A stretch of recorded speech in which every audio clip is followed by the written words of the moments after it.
Welcome to Spark Faith with me, Dr. Kris Sargent. This show is about renewed health, rooted in truth, and restored by grace. What does finding health look like for you? Do you have a vision for your future self and a way to get there? I'm Dr. Kris, and after 33 years in functional medicine and a lifelong journey through brain health, weight loss, hormones, mindset, and faith, I know that real transformation doesn't come from willpower or white knuckling your way to wellness. It comes from gratitude, honoring your body as the temple that God created. This show is about body stewardship, not shame.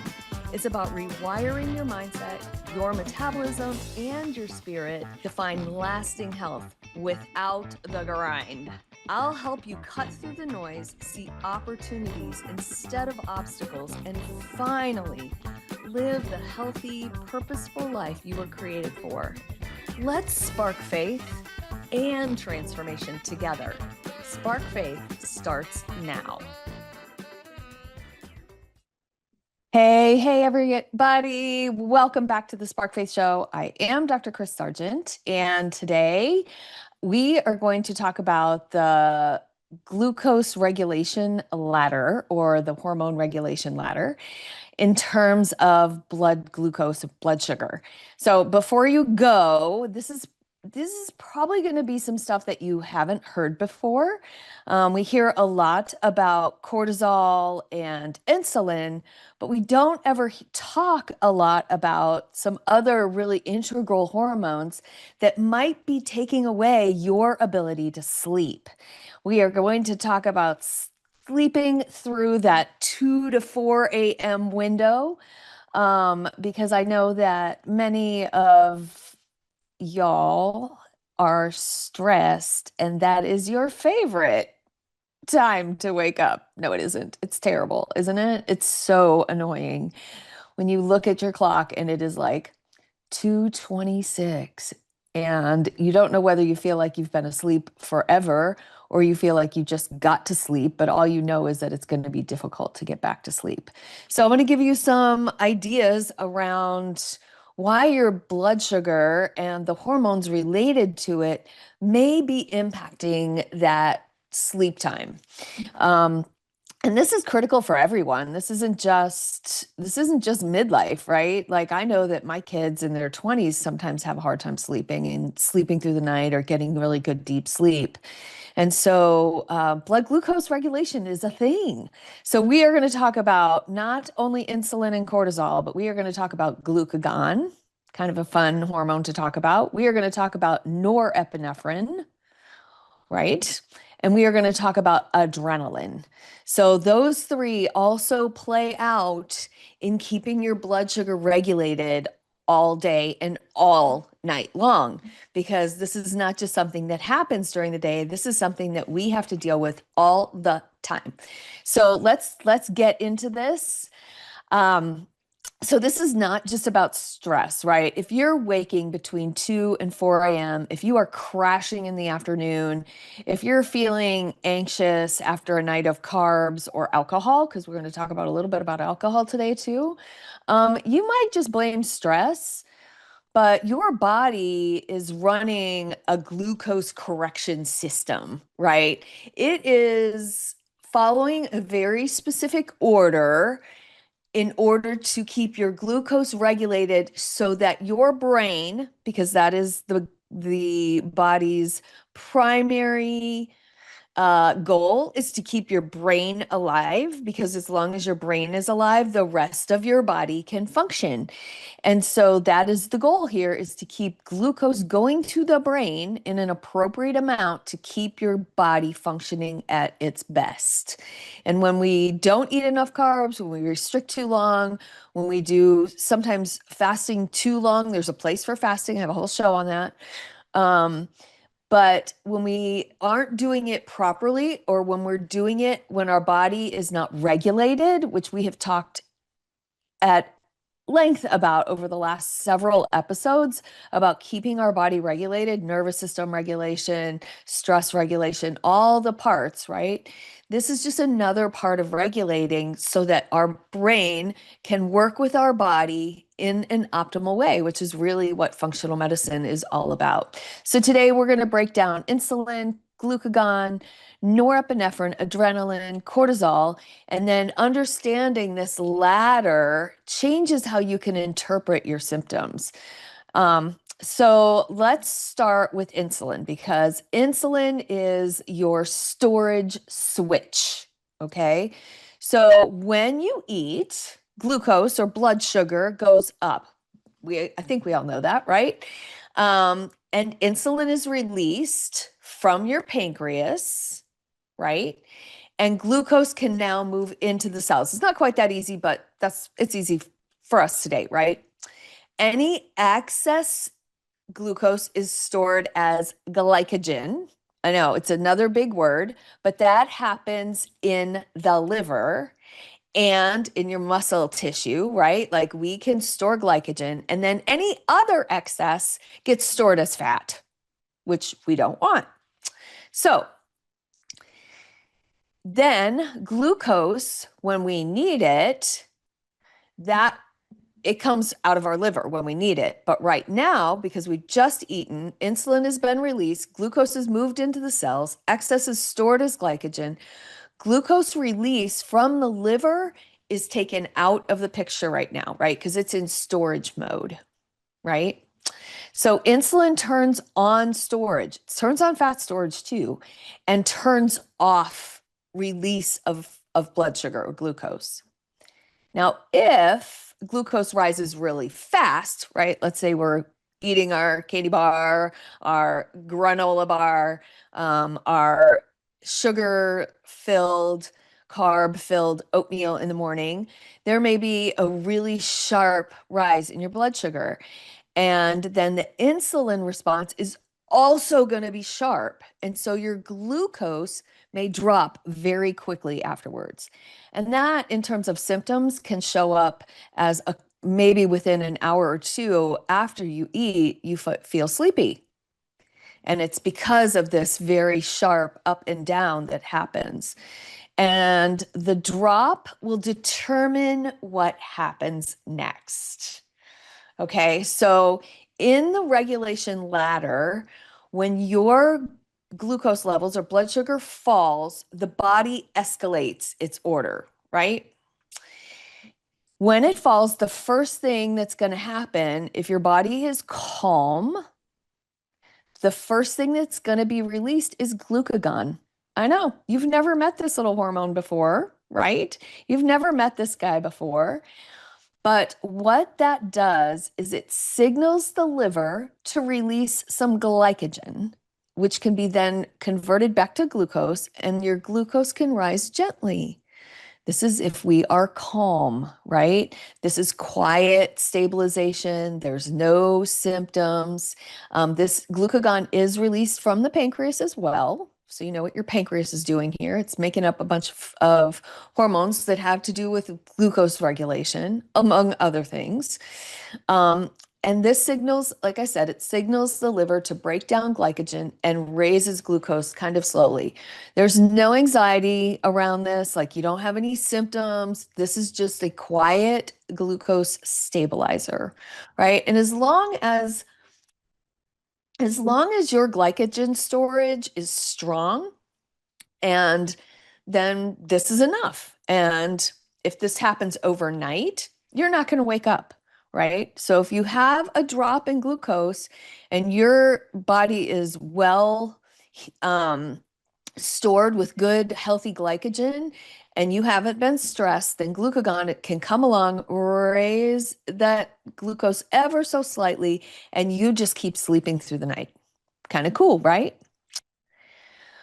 Well, if we have some stress already in our life, and if your glycogen stores aren't perfect, we get something called the norepinephrine release. This is like an alert tone, right? This is released from two places. Our adrenals are now going to get involved, right? So our adrenals do a couple different things, but one of them is releasing epinephrine and norepinephrine, or adrenaline and noradrenaline. They're all the same. Well, norepinephrine and noradrenaline, adrenaline and epinephrine, those are equal. All right, so these get released from the adrenal and the brainstem. This is going to cause your heart rate to rise slightly, right? We're going to get your sympathetic nervous system involved. This is your fight and flight system. And your blood pressure is going to nudge up, and you are going to wake up a little bit as your glucose is being raised through the efforts of noradrenaline or norepinephrine. Okay, you may feel restless. You may feel kind of warm. Your mind kind of comes on. You're not exactly in a panic, right? You're just like, oh, I'm awake, not really asleep, kind of in that space, right? And so the problem with norepinephrine is it doesn't really allow you to sleep well, and you're kind of awake. You're in this kind of awake, not awake space. But you're not going to sleep well, and you know you're not going to be rested in the morning. If we do not have a good sense inside our body, is not safe, if we are becoming dysregulated, or if we really need, if our glucose drops too fast, too much, then we are going to need our adrenaline as an emergency signal, which is also produced in the adrenals. And this is going to be very short-lived. It increases our heart rate. It mobilizes glucose very, very quickly. And we get a fight or flight surge. Our heart begins to pound. We sweat. We're on high alert. And we are awake. Yay, right?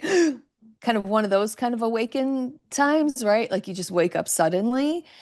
That may be because your glucose dropped so drastically that your body was like, whoa, whoa, whoa, we need to sound the emergency alarm and get some adrenaline pumping in order to get the glucose back online. Cortisol gets in the mix now, okay? Cortisol is about sustained correction, and it is also produced in the adrenals, like we've talked about before. This is a little bit slower onset than your noradrenaline or your adrenaline, and it acts a lot longer. This helps to maintain our blood glucose, and it stimulates something called gluconeogenesis. Wow, that's a big word, but let's break it down, right? Glucose, neo meaning new, genesis meaning create, right? So we're going to create some new glucose, and glucose raises over time. And this cortisol in and of itself is anti-inflammatory, but this cortisol will follow our circadian rhythm, and it's supposed to go down at night and then raise up to a higher level as we wake up. It's not supposed to wake you up in the middle of the night because you need glucose, right? But it's supposed to keep you awake in the morning, maintaining glucose overnight. So this is going to support survival during fasting. So honestly, cortisol is not the enemy, it is the manager. So, but here's the kicker, right? Cortisol is there to protect your brain, and that happens even it has to borrow from your muscle. So cortisol is there to protect your brain even if it has to borrow from your muscle tissue. This is not what we want, right? And the occasional correction in this way is fine. But when we are chronically under stress, we're not sleeping, and our cortisol levels are all over the place, like I've talked about before, our blood sugar cannot stay in a good place. And we are going to take the amino acids, which build up our muscle tissue, and use those for fuel and turn those amino acids into glucose, which is a huge process and makes you tired anyway. Um, and you are going to lose muscle faster, right? And this also causes, like, you don't have enough glycogen storage. Maybe you've done some fasting, maybe you're not eating enough carbohydrates versus the energy that you're expending. It will ultimately slow your metabolism. Like I always say, your muscle mass equals your metabolism, and you're going to have more and more reliance on that cortisol. So why does this hit harder after we are kind of in that midlife shift? And we've talked a little bit about this, partially because we have lower estrogen, right? Lower progesterone. We don't have as much muscle mass because we've lost it. And if you're not exercising to keep it up, you're going to lose it faster. We do not recover very well from all of the sympathetic, our fight and flight responses. We're not recovering very well from that because we've endured more and more and more over time. Some of y'all don't eat enough protein to keep the muscle mass on that you need. I mean, that may be a problem. And for some of us, for me particularly, intermittent fasting is just a bad idea. And it may or may not be a bad idea for you, but it can really cause, for some of you, a lot more stress in your body and really wreak havoc in your blood sugar. Muscle is protective, right? Because muscle stores that glycogen that we talked about.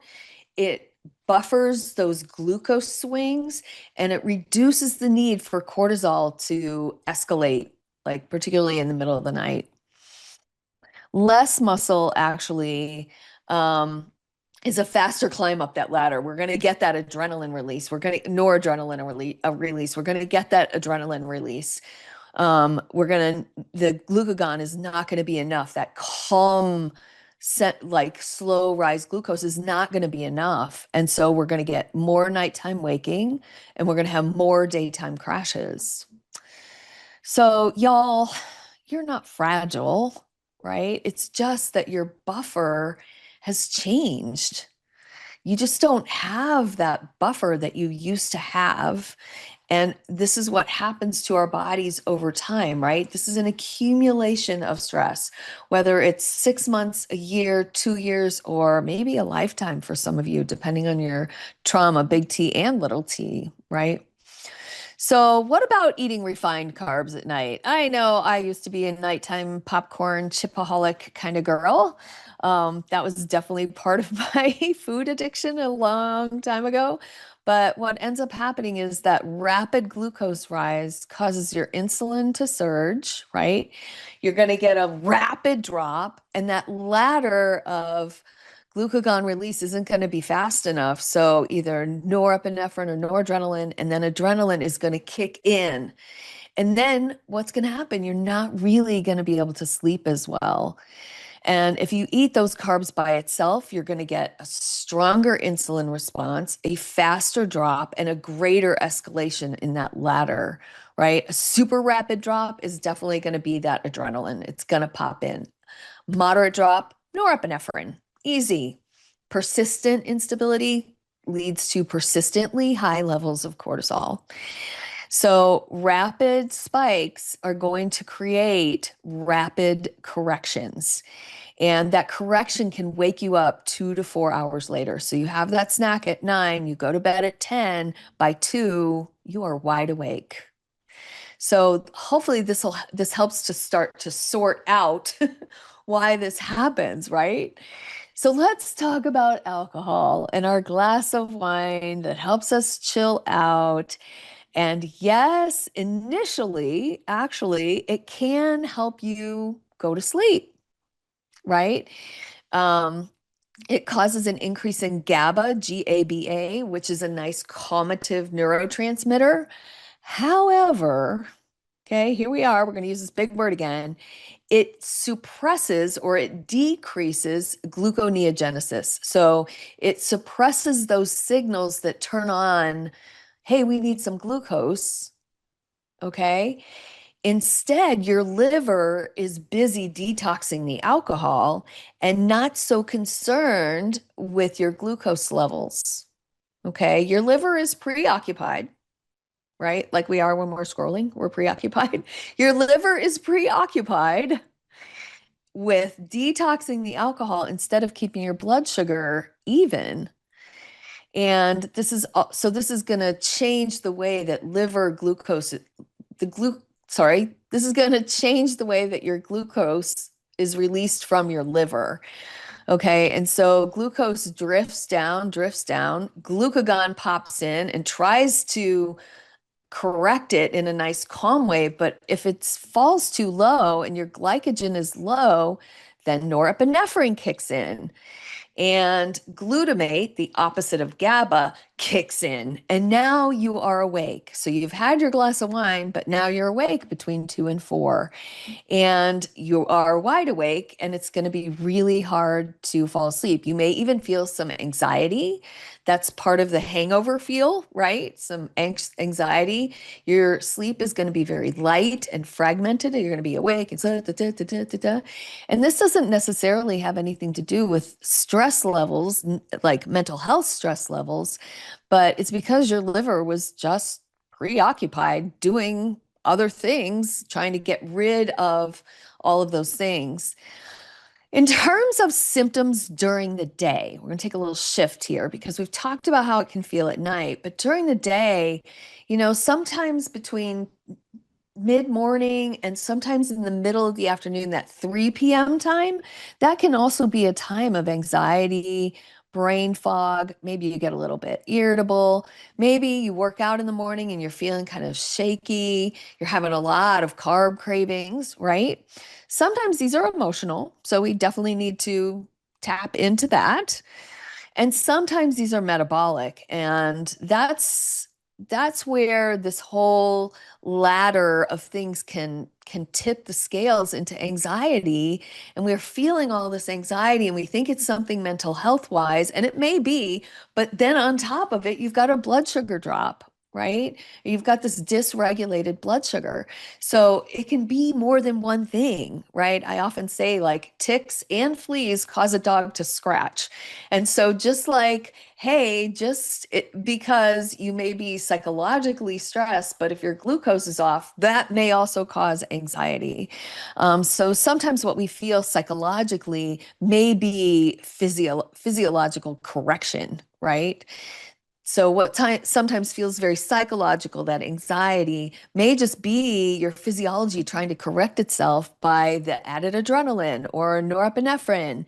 And that shifts into something that you can actually take control of, right? Because you can control what you eat and when you eat it.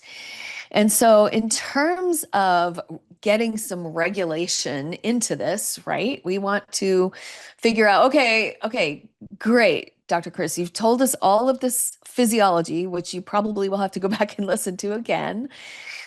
But just suffice it to say that when our blood sugar is dysregulated, we may have some hormone impacts of adrenaline and noradrenaline, norepinephrine, that cause our hearts to flutter and increase our anxiety levels.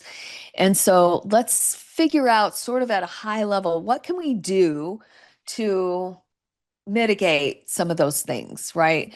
This isn't about fear or restriction. Like, let's just stabilize some blood sugar here, right? So the first thing, and I've said this before, is a protein forward breakfast. Doesn't matter if it comes in the form of a protein water, a protein shake, as long as this is protein forward and doesn't have so much fruit in it that you're negating the protein that you're taking in. All right. We want to avoid carb only snacks, right? So pair those carbs with some protein and a little bit of fat. Don't undereat your dinner, but make sure you have some good protein, fat, and a little tiny bit of carb, right? Tiny bit, quarter of a cup, third of a cup of some kind of starchy carb at dinner. Don't undereat because you think you're trying to lose weight. That's not going to help us at this point. Some good strength training, right? Increased muscle mass increases your ability to store glycogen and deal with blood sugar loops. Avoid alcohol close to bedtime. I know you don't want to hear that, but this stability needs to be bigger than the intensity, right? The goal isn't about less food necessarily, right? It's about less escalation of this adrenaline and all of those pieces. So when your blood sugar is stable, your nervous system stays lower on the ladder. And that is what we want, right? And that's what regulation really, really means. And before we wrap up, I just want to say something. What we talked about today, insulin, glucagon, norepinephrine, cortisol, this is about regulation. This is the body trying to protect you. And y'all don't always need more willpower. You may need stability. You may need some more understanding, like we talked about today. You may need more rhythm. So that's really what my Living Fresh Collective is going to be about. This is not a crash program. It's not treatment, and it's definitely not perfection, right? We are going to walk through foundations, regulation, energy, strength, and health together so that you can learn how your body works. The more you know your body works, the more you can take care of it, and the less you need me. Right? These middle of the night wake ups and afternoon crashes, wired and tired living are not solved by information, right? They're solved by being able to integrate what we talked about with some support. So if you're tired of cycling and ready for some sustainable rhythms, the collective is where that formation is going to happen. I'm going to share some details soon. I know I've been talking about it for a few weeks, but for now, just remember that stability lowers that ladder and stability can be built. I love you guys. I'm Dr. Kris Sargent. We are renewing your health, rooted in truth and restored by grace. Love y'all. Bye. You've been listening to Spark Faith with me, Dr. Kris Sargent. This show is about renewed health, rooted in truth, and restored by grace. Tune in every Thursday morning at 9:30 a.m. Pacific on the Transformation Talk Radio for more simple, faith-fueled steps to live the vision God placed in your heart. Are you ready to take the next step? Schedule a discovery call or connect with me at drkrissargent.com. That's DRKRIS Sargent.com. While you're there, download my free ebook, Endless Energy, the 6 non-negotiable keys to endless energy, and sign up for an upcoming masterclass. Don't forget to subscribe, like, share the show, and I'd love to connect with you on social media at Dr. Kris Sargent. Let's keep sparking faith and transformation together. Can't wait to see y'all next time.